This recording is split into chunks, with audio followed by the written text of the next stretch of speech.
muchas gracias por acompañarnos. Wilfredo, bienvenido una vez más. No, gracias a ti siempre. Cada vez que yo te invito aquí, han pasado cosas en el mundillo de la política que dan lugar a que se pueda conversar. En este caso, Sí. después que tú viniste, se han dado múltiples alianzas. Yo creo que hacía muchos años, si la memoria no me falla, que no se daba una situación de alianzas tan abigarradas como las de ahora, ¿verdad? Sí. Que tú puedes encontrar gente de la izquierda, incluso izquierda dura, en una alianza en que confluyen con gente conservadora como la FNP o PQDC. Vamos a ver, vamos a echar el primer vistazo. ¿Qué tú piensas? Mira, Gustavo, yo diría que más que ese aspecto, lo que diferencia el momento político en el tema de las alianzas respecto a otras experiencias históricas hacia atrás es, ¿cómo te pudiera decir?, la heterogeneidad de las alianzas y la autonomía de las alianzas respecto al poder presidencial. Porque Peña Gómez logró reunir a fuerzas muy contrarias. Balaguer mismo, después de que agarró preso a Wessing, lo deportó y Wessing formó un partido, regresó, se alió con Wessing. Lo nombró secretario. Lo nombró secretario. Es decir, hay experiencias históricas en el que fuerzas en lo ideológico, entrecomillado, aparente o realmente muy disímiles, se han aliado. Eso, pero en general, esas alianzas anteriores a este escenario presente se caracterizaban por un punto, la fuerza del candidato presidencial que permeaba el bloque de alianza en los diversos niveles. Creo que ese es un punto importante que podría discutirse. Verbigracia, Acuerdo de Santiago, Acuerdo de Santo Domingo. Acuerdo de Santo Domingo, etc. Sin embargo, ahora, en parte por un problema de diseño, de ingeniería constitucional del país, y sí, en el que tras la Constitución del 10, y luego, bueno, ya todo el andamiaje jurídico que viene detrás de esa nueva Constitución, está las elecciones municipales primero, y luego vienen las elecciones presidenciales y congresionales. Creo que las primeras van a ser en febrero, ¿verdad? Y las presidenciales y congresionales van a ser en mayo. Ese tema, bueno, introduce un ingrediente nuevo, diferenciador. Pero el punto, vuelvo, es que quizás suena descabellado, pero de repente, ponte a ver que la alianza que hace el PRM con el grupo Juntos Podemos es una alianza donde se elimina la cuestión presidencial y se apunta en primer lugar hacia el Senado, y ni siquiera se habla de municipios ni de diputados. Y la alianza que se acaba de firmar, creo que hoy, de Alianza País con el PRM, pese a que hay diferencias abismales en el plano, digamos, de la concepción general del problema político del país entre lo que propone Luis, que tiene un acuerdo bastante integrado entre lo que es la propuesta de cambio institucional del Estado y sus propuestas de reformas sociales. La de Guillermo es una propuesta más institucionalista, si tú quieres, en el sentido de que casi solo se concentra en el tema institucional y sobre todo en el tema justicia.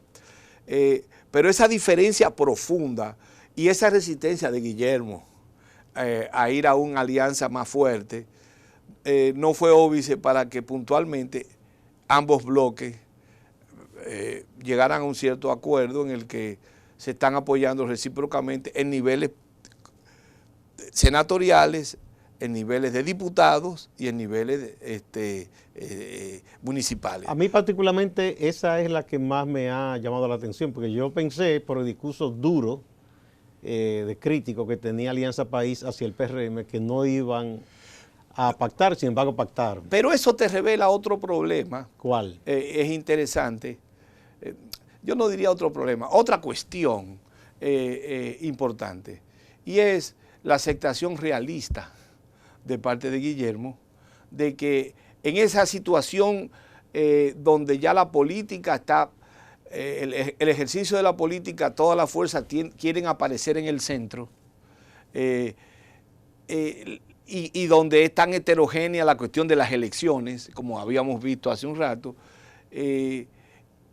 a Guillermo le era muy cuesta arriba mantenerse cerrado y no aceptar un cierto tipo de negociación, aunque sea en un ámbito mínimo con otra fuerza. ¿Y cuál otra fuerza que no fueran el PRM y sus aliados más cercanas a Guillermo? Entonces yo creo que eso tiene un significado que ayuda en este caso al PRM en el sentido de que le da una fuerza legitimadora de su decisión de alianza con Juntos Podemos en ámbitos puntuales, básicamente el senatorial.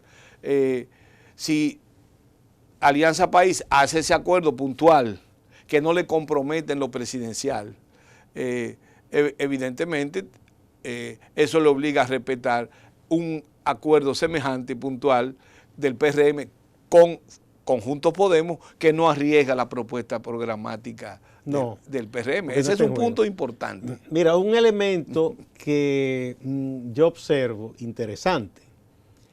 Si esas alianzas en lo congresual son más o menos exitosas en el sentido de que logran ganar uno aquí, uno allá, y se hace un congreso más diverso, incluso al propio PLD, en un escenario en que fuera derrotado en el Ejecutivo, le conviene, porque no quedaría el gobierno que le sustituya con un Congreso total, como ha sufrido la oposición ahora. Bueno, eso yo no sé si tenemos tiempo, si se está terminando el tiempo para este segmento. No, sigue. Bueno, eso trae a la discusión un nuevo elemento en esta conversación, y es, si no analizamos el asunto con el inmediatismo con que siempre se analizan estas cosas, con el coyunturalismo en que se analizan estas cosas, eso nos puede estar indicando que pudiésemos estar asistiendo a un cambio importante en el ejercicio político democrático del país, en el que después de casi 20 años de un dominio mecánico del Congreso por parte del Ejecutivo, podríamos estar asistiendo a una situación en el que surja un Congreso heterogéneo, que por su naturaleza heterogénea precisamente va a permitir que tenga mayor autonomía en la práctica del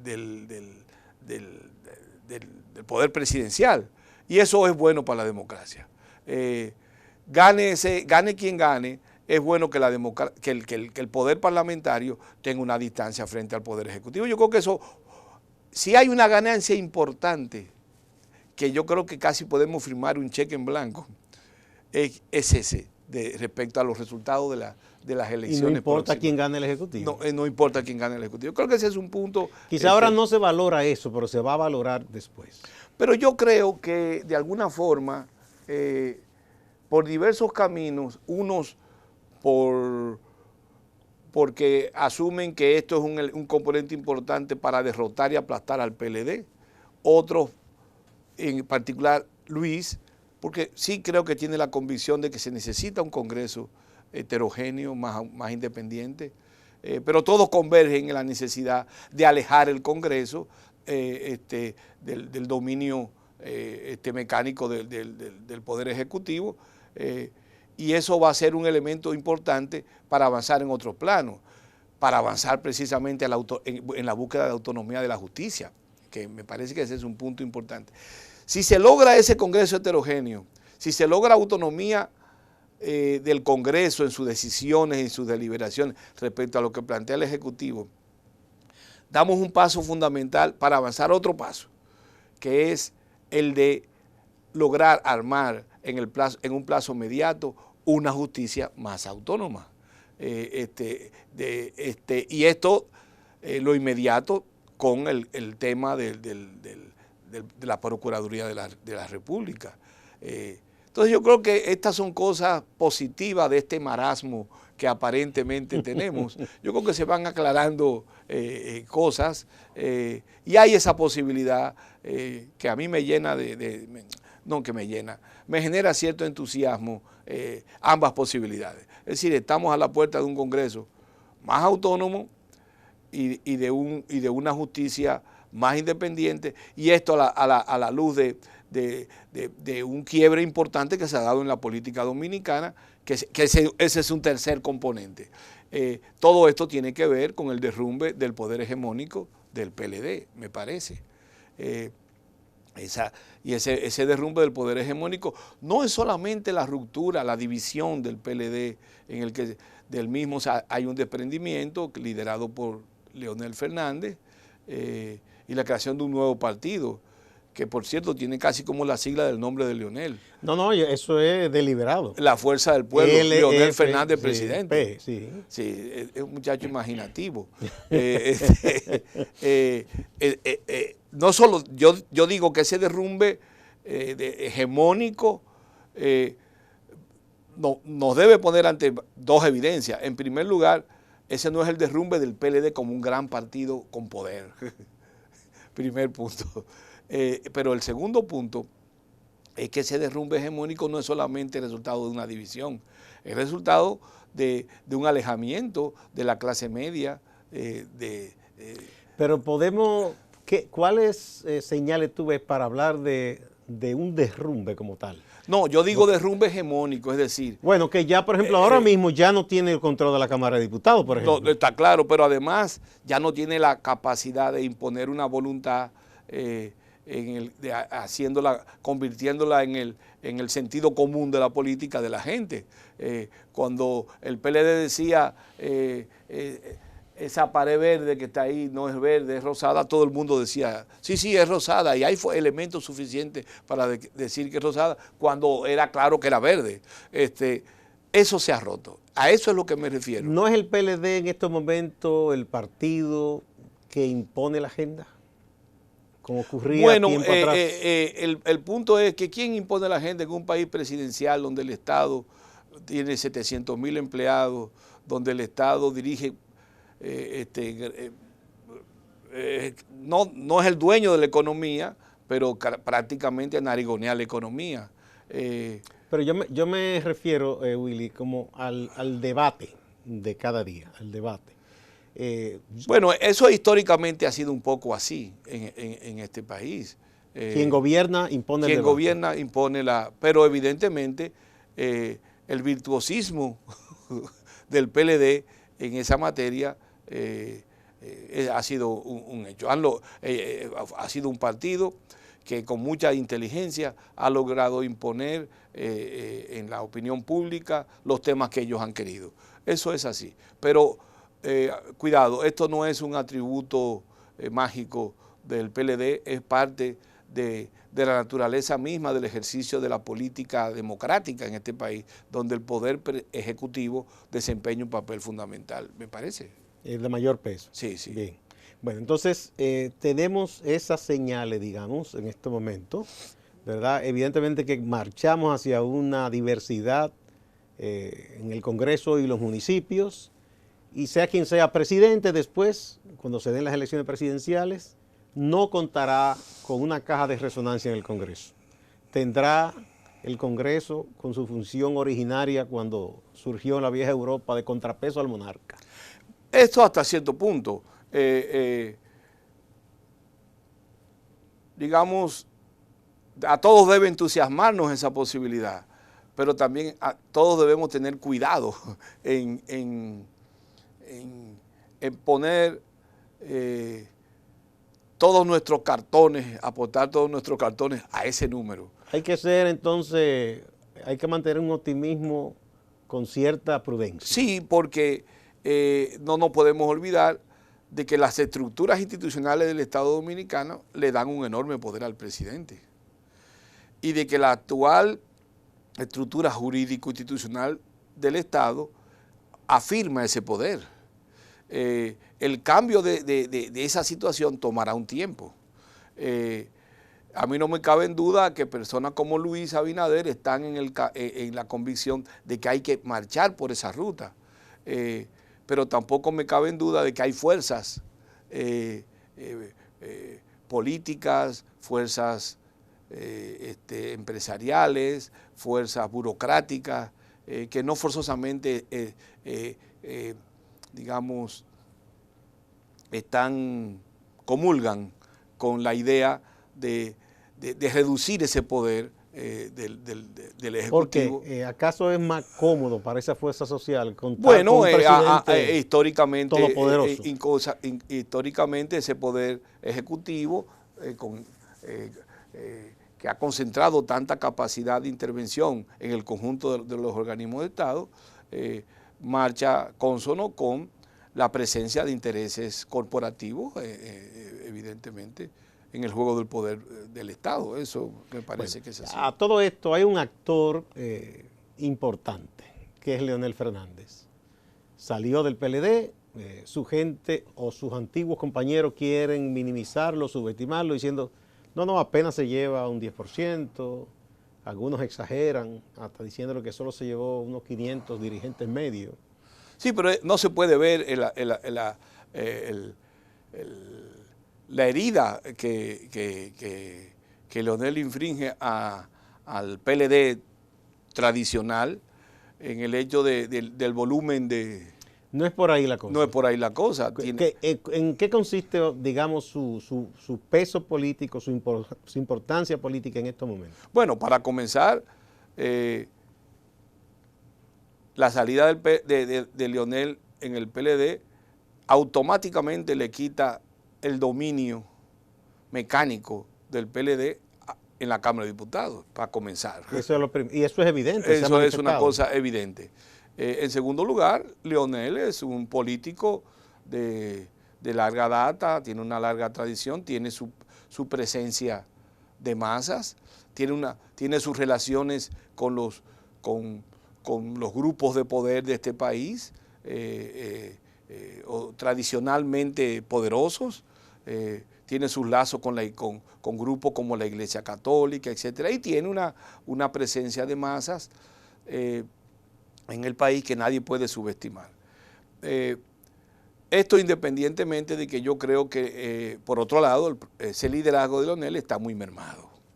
Está mermado en el sentido de que está golpeado por el lado del danilismo, que tan es así que la batalla interna la perdió Leonel. Está mermado porque por más que Leonel se quiera sacudir, él de alguna forma tiene un vínculo responsable con las cosas que han pasado en el PLD. No le podemos achacar las cosas, pero él es parte de una tradición política donde hay una cantidad de decisiones erráticas. Hasta el otro día él hablaba de un PLD que iba a durar 40 años, y de repente ya él está afuera. O sea, hay un problema que Leonel tendrá que aprender a construir un lenguaje, un argumento, una imagen diferente a lo que él hizo mientras estuvo en el PLD. Y eso evidentemente que le resta espacio en lo inmediato, le resta a su discurso, no tiene la misma efectividad, y eso se revela muy claro en el alto índice de rechazo que su figura tiene. En las encuestas él gira alrededor de un 50%. Tú me dices, tú manejas mejor las encuestas que yo. Sí, Miguel Vargas, Leonel Fernández son de los que tienen la tasa de rechazo más alta. O sea, pero evidentemente hay un Leonel Fernández que es una figura política que tiene una importancia en el país real, tiene una serie de problemas encima que yo creo que en lo inmediato le dificulta la posibilidad de él pasar de la noche a la mañana, de salir del PLD como presidente del PLD y de haber sido presidente 3 veces en ese partido, lavarse las manos y entonces ponerse un flu nuevo y aparecer como un líder alternativo. Eso no es tan fácil. Bien, vamos a poner un puntito ahí, Willy, pero hay que hablar también del papel que puede jugar Leonel Fernández en lo que viene por ahí, los comicios, y la posibilidad de que él sea decisorio. No, y que, vamos primero a una pausa y retornamos.